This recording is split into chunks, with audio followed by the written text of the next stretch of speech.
Right now at 6 o'clock, it was a weekend of fiery car, truck, and motorcycle crashes. There were miles-long highway backups and hit-and-run investigations in 2 cities. We'll break it all down for you. And dozens of people out of their homes after a fire at an apartment complex in Hartford. Also, as a man is set to be sentenced for murdering a 15-year-old, police said they're still looking for 2 other people who may have helped. All local, all morning. This is Fox 61, Connecticut's news station. Good morning and happy Monday. Hopefully everybody had a great weekend. Yeah. We're glad you're starting off your new day with us here at Fox 61 America Areas. And I'm Tim Lammers. Good morning to you. Let's get to the forecast now that Debbie and any after effects, those are in the rear view mirror. Matt, can we just sort of focus on some sunny weather? Here? Yes. Yes. Are we clear in the tropics? Not so much. One storm leaves, another one comes in. But let's focus on the good stuff, and we have good stuff. Easing into the work week. Last couple of work weeks, let's be honest, if you've had beach week the last 2 weeks, you've come out short easily. But we have lots of sunshine, maybe an afternoon shower today. Drier, lower humidity, that's the trend for the next couple of days. Satellite radar pictures quiet across the board, not looking for that to change. Our lucky 61 for a current temperature now, 62 in New Haven, 58 in Norwich. Their dew points are quite comfy. Refreshing, dare I say, 55 to 59. And as you look around the region, that's the way we're going to keep it. So by and large, forecast looking, feeling pretty good next couple of hours, next couple of days. Yeah, I know we got an afternoon shower in there, but that's not nearly as widespread as compared to what we have seen of late.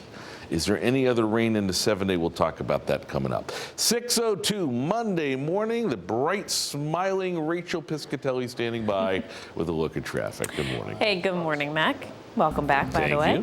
6:02 right now. Not much to get to out on the roads. A lot of the road work has already wrapped up for your morning commute, so that's good news. Over in East Hartford, we know that the HOV lane is closed this morning as you're traveling into downtown because of road work. Otherwise, that's out by exit 59. Otherwise, things are looking okay across the board here. Over in Meriden, 91, that looks good. Road work earlier on 691 has wrapped up. Westbound 691, 91 to 84 looks pretty good at 8 minutes. Cromwell to New Haven 22, northbound 91, Rocky Hill to Hartford 7. Live look outside over in Stonington this morning, 95 both directions. Volume is light. Road work still out there between 89 and exit 90. We'll send things back over to you.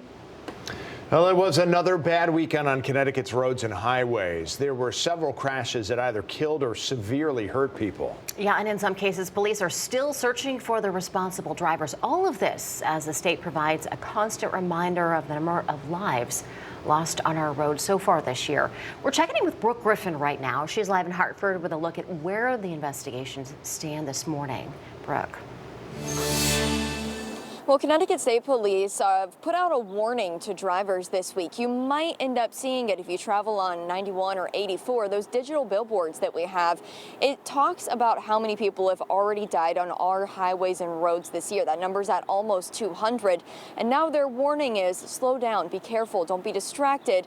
That way you do not end up adding to that number. Now in Hartford, police say 23-year-old Tanique Davis is dead after someone in a minivan hit her Jeep at the intersection of Franklin and Adelaide streets yesterday morning. Investigators say that driver fled the scene and still hasn't been found.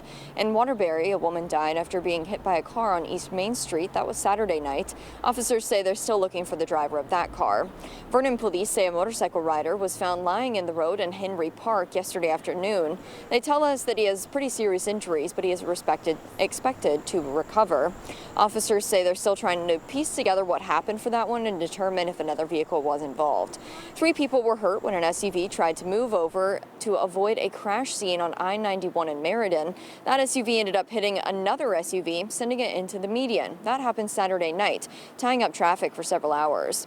One person is in the hospital after a tractor trailer rolled over and caught on fire on 84 East near Tolland yesterday morning. Traffic was diverted for several hours through Vernon. The highway is back open today, but there's no word on what exactly caused that crash. Now, again, state police are warning drivers just to to be extra careful. Don't be looking at your phone. Don't be distracted, and be on the lookout for other drivers who may not be paying attention. That way you can avoid the situation.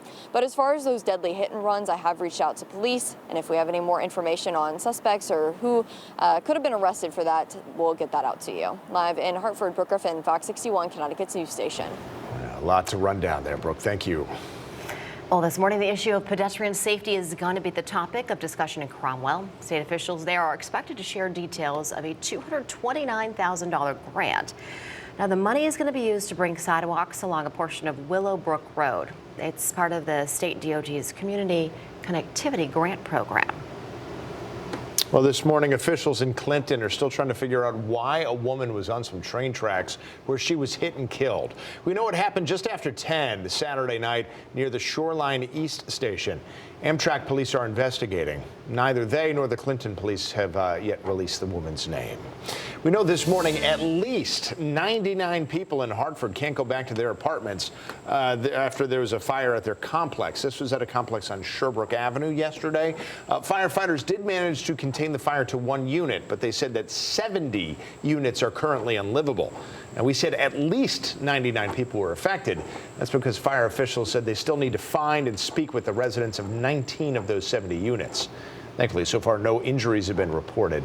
We don't yet know how the fire started. Well, happening today, a man will be sentenced for murdering a 15-year-old from Hamden 2 years ago. Yeah, however, this case is still far from over as police continue to search for additional people linked to the killing. We're checking in with Fox 61's Lindsay Kane. She's live outside Hamden Police Headquarters with much more. Lindsay, good morning. Hi, good morning. 20-year-old Janai Ward is set to face a judge this morning for sentencing. Now, he faces 35 years in prison for the murder of 15-year-old Elijah Gomez. Now, Gomez was shot and killed while walking home from school. But police say 2 additional people are still on the run, and they're asking for the public's help in continuing to investigate this case. Now, this all happened back in May of 2022. Gomez, who was a freshman at Hamden High School, was on the Farmington Canal Trail near Treadwell Street heading home from school. That's when he was ambushed and shot multiple times. He died at the scene. Ward was 18 years old at the time. He was identified by cameras and evidence recovered from the scene. He pleaded guilty to 1 count of murder back in June. Police say 2 other people were with Ward, but they haven't been able to identify them. Police saw 3 people on camera heading to the trail where Gomez was walking, but only one of those people, Ward, has been identified and arrested. Police are continuing to investigate the case, but they're looking for help from the public. If anyone has any information, you're asked to call Hamden Police. Now, Ward is set to face a judge this morning at New Haven Superior Court for that sentencing on his plea deal. We'll continue to keep you updated on Air Online and on Fox 61 Plus. Live in Hamden this morning, Lindsay Kane, Fox 61, Connecticut's news station. Lindsay, thank you.